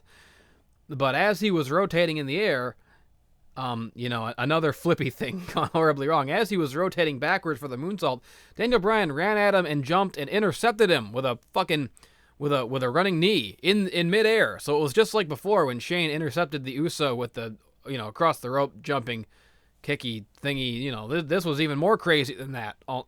It was crazy, is my point. So that was cool, and that's how Daniel Bryan won the match. And so there you go, a great match. There's not a whole lot to say about it. It was just really good. So there you go. Fucking 100 stars. Fucking whatever. Now let's get into the shit. Now we're gonna get into the real deep shit, because now I gotta talk about, ooh boy, the Raw Women's Championship angle that they're doing. I guess, I don't even know what the fuck to say. I don't even know if I should talk about it, because, like, where do you fucking start? I don't know what the fuck is going on with this convoluted mess of a storyline, and I'm not as bitter about it as some people. I mean, people are really starting to turn on this storyline. People are getting really sick of it. I'm not that bitter about it, but, man, I'm about ready for it to be over, and more than anything, I am just sick and tired of Becky Lynch. And, I was behind her. Everybody liked her to begin with. That's why she got to this position in the first place. I don't want to come off like, oh, they wanted Becky in the main event. Now that she's in the main event, people are getting sick of her. I'm not getting sick of her because she's in the main event. I'm getting sick of her because shit's obnoxious. I mean, god damn. If fucking Twitter had existed in 1999 or 98 when Stone Cold was the man, I mean, that's really what it comes down to. That's making me sick of this whole thing. It's the Twitter thing. The whole Twitter element is fucking nauseating. It is nauseating. seeing Becky's insufferable fucking tweets and Ronda's fucking clumsy attempts to retort with her own terrible tweets. Oh my god, the tweeting has to stop. I would give anything for the tweeting to stop. No more tweeting. No more Twitter. I went on this rant last time, I know. I'm not going to rehash it, but god damn. It's just made me so sick of Becky Lynch in particular because she's not funny. It's not cool. It's just lame. It doesn't make her seem tough. You know, like her hot takes, her spicy, whatever the fuck you call it, her Twitter game. It's not cool. It's lame as fuck. It's like juvenile, like 8th grade, like recess humor. You know, it's just like calling Ronda by the wrong name. Oh, am I in your head, Ronnie? Am I in your head now, Ronnie? I think I'm in Ronnie's head. Ron. I'm in Ron's head. It's Ron now. It was Ronnie and now it's Ron. Like, shut the fuck up. We get it. You're fucking 7 years old. And you have to be 7 years old to think this shit is good in any way. You know, and then Ronda fires back with her, like, fourth wall breaking, wrestling is fake, your armbar looks fake, I'm a real fighter shtick that they got her doing now. And it's like, what the fuck is happening? I mean, there's so many different, like, parts of this storyline, so many weird moving pieces that have, like, made it so overly complicated. Like, first they were going to fight, and then Becky got her face broke, and then Becky chose Charlotte because Charlotte was her friend to replace her, but then she came back, but then they're not friends anymore, and now they hate each other, but then Charlotte's the third person, and then Becky and Ronda are going to fight, but then Becky gets her leg messed up, so Becky can't fight, so she has to go to the doctor. They say go to the doctor. She says, no, I don't want to go to the doctor, so she can't go to the doctor, and so then the Mr. McMahon comes out, and he says, it's Charlotte now, and she goes, but I want to be back in the match, so she comes back in the match, and then she gets mad at Ronda, and they fight on Twitter, and then Ronda goes, well, I want to fight Becky because I'm mad at her now because she's fighting with me on Twitter, and then Charlotte's over there like, I'm a fucking bitch, and then, you know, it's, you got Becky walking around on crutches all the time, like her leg is still not healed. Like, what the fuck is up with the leg thing? Like, enough with that. And then you take all of that convoluted mess of a story, and then you add the fucking fourth wall breaking shit on top of it. And, like, you know, again, I'm not as psycho pissed off about it as everyone else. You know, a lot of people are kind of getting worked by this. But I mean, you know, it's valid to get worked by this. It's valid to have an issue with it because what the fuck what other form of fiction stops in the middle of itself to tell you that everything in it's fake? Like, hey, while you're reading this book, you know, the whole book is fake, but not this part. This is the important part, you know? Like, what if you were reading Lord of the Rings and they got to, like, they're fighting Sauron at the end and it's like, okay, just so you know, reader, the entire book that you've been reading so far is fake and never happened and isn't real, except for this part where they fight Sauron. This is the real shit. Like, that wouldn't make any fucking sense. You know, it's like if you watch Titanic and in the middle of it, you know, at the very end of it, Leo, like, looked right at the camera and winked and said, don't worry, I'm not really freezing to death. I'll be just fine. I'm gonna go fight a grizzly bear and win an Oscar in fucking 20 years, so don't worry about me. Like, what the fuck? That's not how you end Titanic. Because that's the thing that wrestling does. Like, every once in a while, wrestling decides to get meta, and they decide to be like, okay, we know that you know that wrestling is fake, but this time it's for real. Like, it happens. It's just like a reoccurring thing that, like, it comes up every now and then, and people don't like it ever when it comes up. It's always received poorly. But now it's like the WWE is so meta that they know that it's received poorly by wrestling fans, so they do it anyways because that's the new heat. That's how you get, like, heel booed nowadays, is just have them break kayfabe and break the fourth wall so that the fans think that they're, like the way to get a villain booed is to make it so that they're making the storyline bad, or, like, make the, like, it's so fucking hard to explain. Like, I don't know how to explain this to a non-wrestling fan, because I barely understand it myself at this point. There are so many levels of kayfabe. There are so many different layers to the fiction and the meta of this, of wrestling, and when you get stuff like this, it just creates a domino effect where all the different layers of meta are, like, collapsing in on each other, and it creates this avalanche of, like, what the fuck am I even watching? What is happening? What is this story? The storyline of the match is that the storyline of the match is bad. That is literally the story that is being told here. Like, it was weird enough when just the story itself became, like, totally convoluted and unnecessarily complex. But then they added this whole nother layer to it where Ronda's, like, doing these, like, you know, so-called out-of-character shoot promos where she's talking about, wrestling's fake. I'm a real fucking fighter, and I'm sick of playing by the rules and following the script. I mean, it's literally everybody is making this same connection. But it is literally like in WCW when they went Goldberg refused to follow the script. It's just like that was a thing they did in WCW once, where like they had a whole angle where, I mean, WCW was all like this at the end of its run, where they would do stuff like, Goldberg did the unthinkable in his last match. He refused to follow the script. But this time they're gonna fight for real. I mean, that was a real thing that happened, and people still talk about it like 20 years later, because it is notoriously horrible. It's one of the most notoriously hated and horrible angles of all time. And the WWE knows that, and they know that this is bad. But the fucking mind-blowing part of it is that they're doing the bad thing on purpose to make wrestling fans mad at how bad the storyline is. Not mad at the characters, even, at this point. There's no heel or babyface in this match. Everyone's just kind of confused as to what they're even doing. Everyone, like, I don't know. I don't know if Ronda is supposed to be a heel. I mean, I guess she is, because she's doing the thing that makes people mad, but who fucking, like... But she has a point, almost, because Becky has been so fucking annoying, you know, on social media with her fucking constant ron juvenile grade school bullshit. So it's this weird thing where, like, Ronda is the bad guy because she's breaking the fourth wall and breaking the fiction by saying, wrestling's fake and I'm a real fighter, and stop talking like you're tough, Becky, because I'm actually tough and I'm going to kill you now because I'm fighting for real.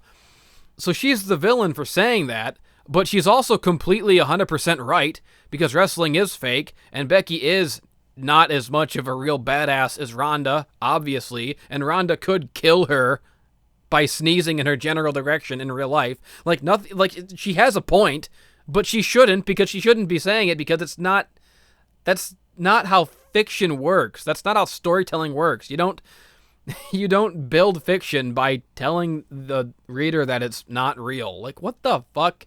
It's just insane. And like I said, a lot of people are, like, really bent out of shape about this and really pissed off about it. I don't know if I'd go that far. It's just curious to me. It's just weird and insane and hard to explain to me, because, you know, my whole issue is that my job is to explain these things to people. So the more complicated it gets and the more complex it gets and the more convoluted it gets, the more I have to explain. So it's just more work for me. That's my whole issue with this, because when you start adding layer upon layer upon layer of meta to these storylines, it becomes like a ball of twine that I'm supposed to unravel for people. And I can barely unravel it for myself. Like, even I watch at this point and I'm like, what the fuck am I watching? And, like, the fact that I don't know what I'm watching anymore is part of the storyline. Like, you're supposed to think the storyline is bad. That's literally the heat of this whole storyline. That's Ronda's character. That's why you're supposed to boo Ronda going into this match, because she's making the storyline bad by breaking the fourth wall and, like, not following the script. That'd be like if you were watching The Dark Knight and the Joker was like, if you want to know something really fucked up that I did, Batman, I'm not even following the script right now. It's me, Heath Ledger. I'm not the Joker. I'm just an actor. And you're just Christian Bale. And Batman was like, what the hell are you saying? What's going on? What's happening here? Am I supposed to react to this or not? I don't know what to do. And, you know, Heath Ledger's just going crazy. Like, I'm Heath Ledger. None of this is real. None of this is real. Like Tom Green in the Bum Bum song. None of this is real. That's literally what it is. Like, Ronda's character in this story is Tom Green at the end of the Bum Bum song, where he's, like, putting his bum on the duck or whatever, and it's a plastic duck, and he goes, none of this is real! It's literally like a meta satire bit that a comedian did in the 90s that was supposed to be ridiculous, but that's the storyline now of the match. Like, hey, fans at home, Isn't this badly written? Don't you hate that this is weird and meta? Don't you hate that this storyline is bad? Doesn't that make you want to see Becky beat Ronda because Ronda is making the storyline bad? Like, that, I feel like I'm repeating myself here, or I'm going in circles or something, but that's how the storyline is. It's just kind of going in circles. The whole storyline is this endless feedback loop of, like, WWE knows that we know that they know that we know that we know that they know that we know that we know that it's fake, so it's just they're, like, doing the things to make us mad at them doing the things in the storyline that make it bad. And the madder we get, the badder it gets, and the badder it gets, the madder we get, and so we're mad at the story for being bad, and the story's getting badder and badder to make us madder and madder, because that's the only way that they can get heat now, I guess. Which is obviously not true. There are, like, villains that still connect as villains. Not everything has to be meta. We can get, carried away in the fiction. It's not that hard as long as you present it sincerely and earnestly. But when you start making everything meta, it gets harder and harder to give a shit. Because I'm fucking confused. I'm confused as to what the fuck I'm supposed to feel. It's a nightmare. It's a nightmare to try to unravel. It's a nightmare to try to explain. It's a nightmare to keep sitting through. I'm so sick of it. And it would be better, at least if I had, like, someone to root for in this feud. But, like, I mean, Becky, who's supposed to be the good guy, is fucking annoying to me now. Because everything she fucking tweets gets posted, and it's annoying. Like, I don't get why people think that she's funny or cool on Twitter, because she's not. It's really insufferable. All the Twitter shit is annoying. The best thing about Asuka, that's the reason I like Asuka the best, it's probably because she doesn't fucking speak English, she's not on Twitter all the time. That's why she's the best one. So you almost hope that Charlotte wins, because she's kind of just being the typical basic heel, but Becky, who's supposed to be the good guy, is just over here being fucking annoying on Twitter, and Ronda, who's, I guess, supposed to be the bad guy now, is just, like, confusing and weird. Like, is she the bad guy? I mean, she's telling the truth. She's right. I mean, I'm kind of siding with Ronda in this feud. Even if nothing about her makes sense, even if she is saying that it's all fake, I mean, that's weird, but, like, I'm on her side over Becky Lynch, because I can't fucking put up with another goddamn insufferable, stupid fucking Becky Lynch tweet. I can't take it anymore. Like, Ronda's, like, a clumsy tweeter. She tweets dumb shit, but at least she comes off like a human. At least she comes off like someone who's actually flustered and pissed off. Becky just is this smirking, insufferable fucking pretending like she doesn't give a shit about anything, like pretending that nothing phases her, and it's just annoying. I'm sick of it. I hate it. Ugh. So anyways, this whole thing is a fucking clusterfuck, and I guess the story of this particular match is that, like, because Becky got taken out of the match because she hurt her knee and then refused to go to the doctor for some fucking reason, but kept showing up to get in more fights and mess her knee up more, so now she really can't show up at WrestleMania because now she's really injured. Becky came to the ring to fight this match with her crutch, because she always has a fucking crutch now. She's always limping. She's perpetually injured. She came to the ring. She's a one-legged woman in an ass-kicking contest, so she's, so it's crippled Becky versus Charlotte, and, if Becky wins, then she gets put back in the match, and it's now a fucking triple threat at WrestleMania, so she has to overcome the odds of beating Charlotte even with only one good leg.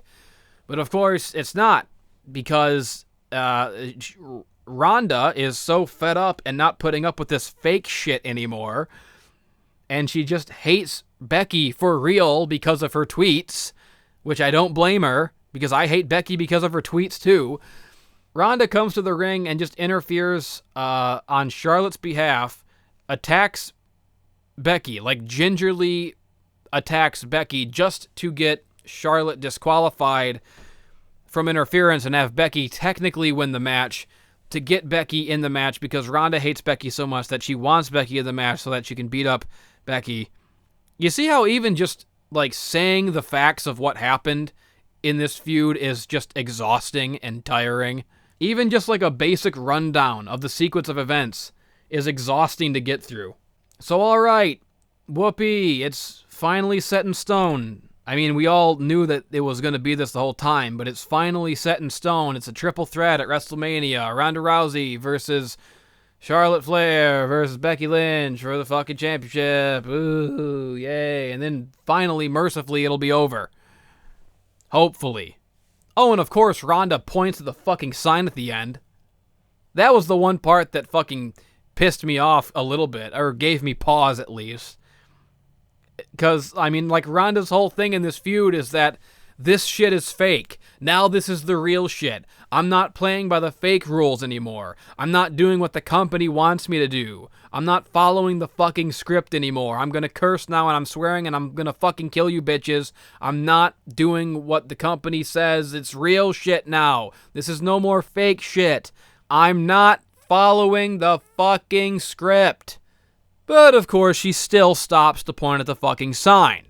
Because everybody's got to point at the sign because that's what they do. We all know that's what they do. We all know that's a corporate thing. We all know that WWE's thing is they like to have everybody point at the WrestleMania sign. And it always comes off insincere and stupid. And everybody wishes they would stop doing it because it's just awkward at this point. But it's especially bad when you build the entire feud around the fact that everything else is fake and corporate and gay and stupid and not real and retarded, but now it's the real shit and she's not following the script. But of course she is following the script because she's still pointing at the fucking sign. What the fuck is going on? Help. Fucking Kingdom Hearts 3 made more sense than this shit. I had an easier time following the plot of Game 17 in the Kingdom Hearts series, having only played the first two previously.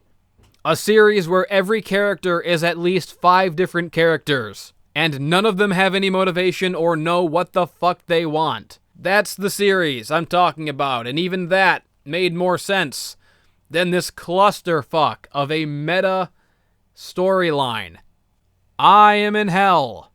Welcome to Wrestling Hell. Storylines like this are the definition of wrestling hell. You watch the match, and you just fall into a fugue state. You can't tell what's even happening. You're neither living nor dead. You're just watching this madness unfold, and you're just thinking to yourself, I am in a living hell. I am in a living hell. Just droning on and on while the story drones on and adds new unnecessary wrinkles to itself in real time as you're watching this nightmare unfold. I am in a living hell. I am in a living hell. I am in a living hell. I live in hell, and it just gets more and more distorted the more you fucking watch it happen in front of you, like a slow motion car wreck with a fucking 50-car pileup on the freeway. I am in a living hell. I am in a living hell. Anyways, that was that. Yeesh. What a nightmare. Whew, okay. Wrestling. Time to talk about the main event, and boy, was this ever the main event. This felt like the main event of wrestling, period. I mean, this was like the series finale of wrestling. That's what this match felt like. This match felt, to me, like something special. A once-in-a-lifetime payoff, a once-in-a-lifetime moment, a once-in-a-lifetime match. This felt like something genuinely important and real. Not real in the sense like Ronda Rousey doing a dumb storyline, oh, wrestling's fake, but this is the real shit. No, this is when wrestling is at its best, and matches like this main event where it really feels real and it really connects with you in a genuine, sincere way. This main event was the real shit. The Shield versus a bunch of fucking guys. Now, based on that description alone, on paper, it may not sound that impressive, but it is the details that make this a momentous occasion. First of all, Roman Reigns is here. He's back. He has conquered and beaten cancer. He completely no-sold it. He buried it completely. It took him 4 months to kill cancer like it was nothing. He revealed it to the world last year. He announced it. It was very sad, very shocking. It was sort of a reminder to a lot of people that these performers are themselves real people. Really changed people's perception of him quite a lot, I think. And of course, everybody assumed that he would be gone for a long time, maybe forever. Cancer is nothing to sneeze at, obviously. And as they say, absence makes the heart grow fonder, especially in absence where you know this person is fighting for their life. Well, he was gone for about 4 months, and he came back and he said, "I'm fine. I killed it. I beat cancer real easy. It was fucking nothing." So Roman Reigns comes back a couple weeks ago and announces that he has beaten cancer. He has pinned it 1, 2, 3 in the center of the ring. And boy howdy. You know, they tried for a very long time in a lot of very awkward and flawed ways to get Roman over. They tried like hell to make Roman someone who people believed in and cheered for. And none of it worked, because it all came off corporate and insincere and corny and stupid. They had him cutting these lame promos, laden with buzzwords and catchphrases. They tried everything in the book to make him their number one guy. They had him beat everybody, and none of it worked. Who knew all it took was cancer? The only opponent he really had to beat to get cheered was cancer. And now Roman Reigns has been getting booed for a very, very long time. But he sure as shit ain't getting booed anymore. So everybody loves Roman now. So that's the first major thing making this match special. It's Roman's first match back after beating cancer. So already that lends a certain atmosphere to the match in question. But then you add another wrinkle to the mix. It's also a Shield reunion. The Shield is one of the greatest factions of all time. Everybody loves the Shield. Their previous reunions have not gone down so well due to various extenuating circumstances. However, this is not only a Shield reunion, this may very well be the last Shield reunion for a very long time.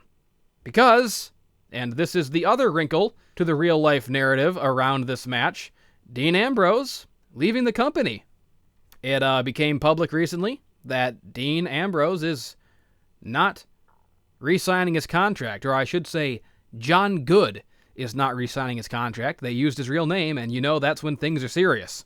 This is the real shit. This ain't that fake shit. So you've got these three guys who were one of the most over teams ever, who all split up, and they all had their own journeys and stuff, and they all grew as, like, their own guys and singles competitors and whatnot. You know, Seth Rollins is gonna go fight Brock Lesnar at WrestleMania now. That's a big deal. He's in the championship match. Roman Reigns comes back from fucking beating cancer, and he says, "Seth, I want something from you." And Seth comes out like, whatever it is, like assuming that he's going to want in on that fucking Universal Championship, but instead he goes, nah, that's not what I want. You go beat up Brock. I don't give a shit. I just want to get the band back together, because I realized by having cancer that life is short, and this ride could end at any time, so let's get the band back together. One last time, with Dean Ambrose, we all know he's leaving, so this might be the last time that it ever happens ever. So just all those different factors at once, the stars aligning to make this really feel special going into it. I mean, this could very well be the last Shield match, and what a triumphant note to go out on. Their last match together as the Shield, one of Dean's last big moments in the company, and it also happens to be Roman's return match after killing cancer. So big deal before the match even started. And then the match starts, and the match is fucking excellent. Now, the people they're fighting, it was Drew McIntyre and Baron Corbin. Who the fuck else was it? Who was the other fucking guy in the match? I don't even remember. I don't even remember the other three guys.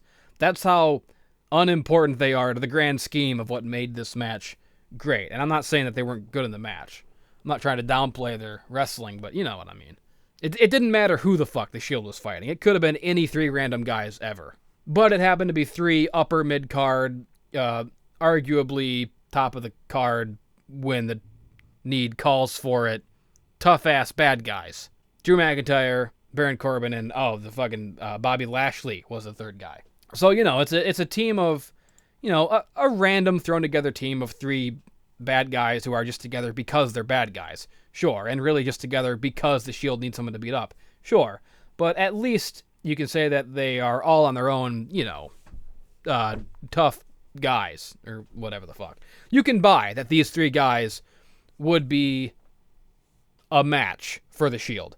So, the match starts, and it's just the Shield all the way, kicking the other guys' asses from bell to bell, which is exactly what you want in this match because of the extenuating circumstances. In the other circumstances, you could say, oh, the other guys are being buried. It looks too one-sided. It's a squash match, whatever the fuck you want to say. But because of the circumstances surrounding this match in particular, the cancer thing, the Dean leaving thing, it creates a special situation where, yeah, you want to see the Shield fucking squash the guys and just kick their asses the whole time. And it was not a short match. They did everything. All the Shield stuff. This match really was structured like a greatest hits of the Shield. This dominating faction. These 3 guys who have been fucking awesome together and even awesome apart for the last 7 years, doing all of their Shield shit. All the famous, crazy stuff from the old Shield matches, the spilling out of the ring, going into the crowd stuff, just the chaotic fucking everywhere, Dean acting crazy, jumping off of shit, Seth Rollins jumping off the balcony like he did in the match they had against Evolution. It was literally point for point, all the greatest hits moments that you remember from the Shield, all in one match as this send-off for the group. A welcoming back to Roman and a send-off for the entity that is the Shield, as these guys all go their separate ways and find their own futures henceforth.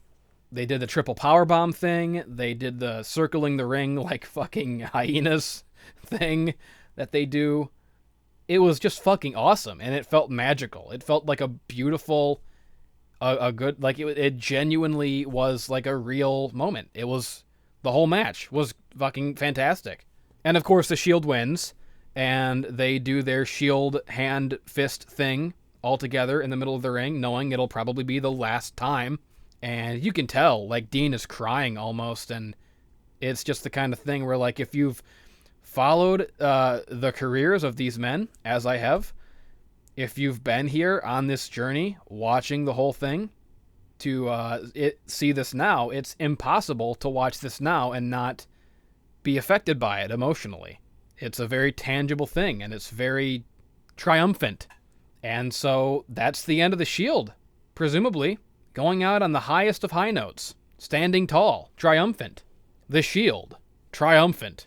And there you go. I mean, I have to say, in all sincerity, I know that I joke, and I give matches, 100 stars out of 5, or whatever.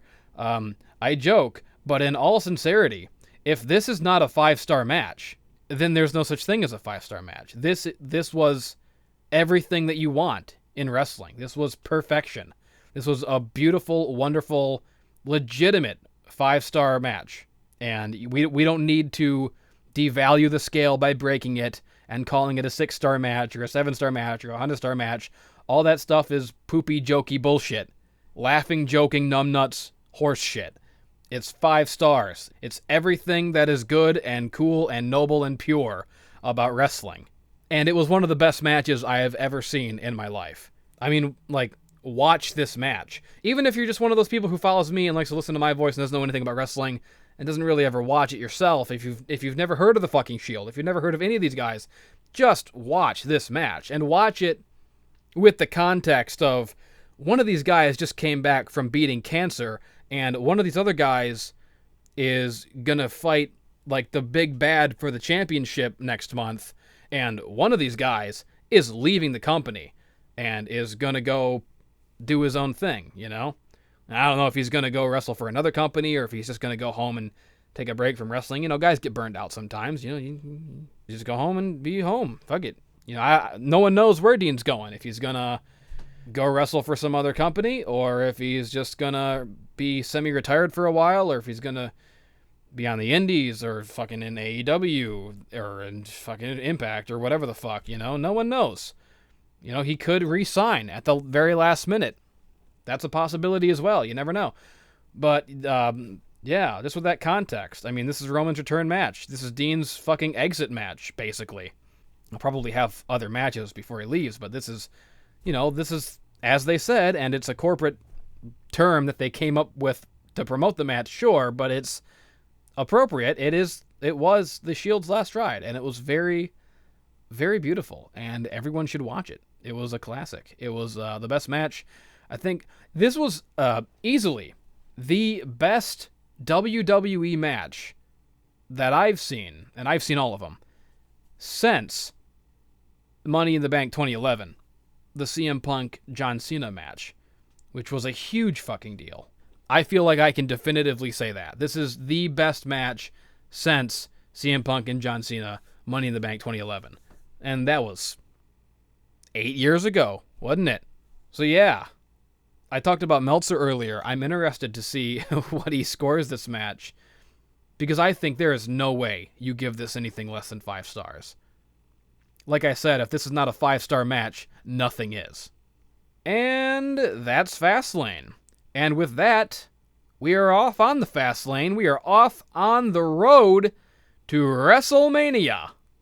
And hopefully, since I've spent so much time talking in this video, the next video won't have to be fucking 5 hours long, because I'll have already explained all this shit. And there you go, that's fucking wrestling. What the fuck else do I have to say? Fuck it.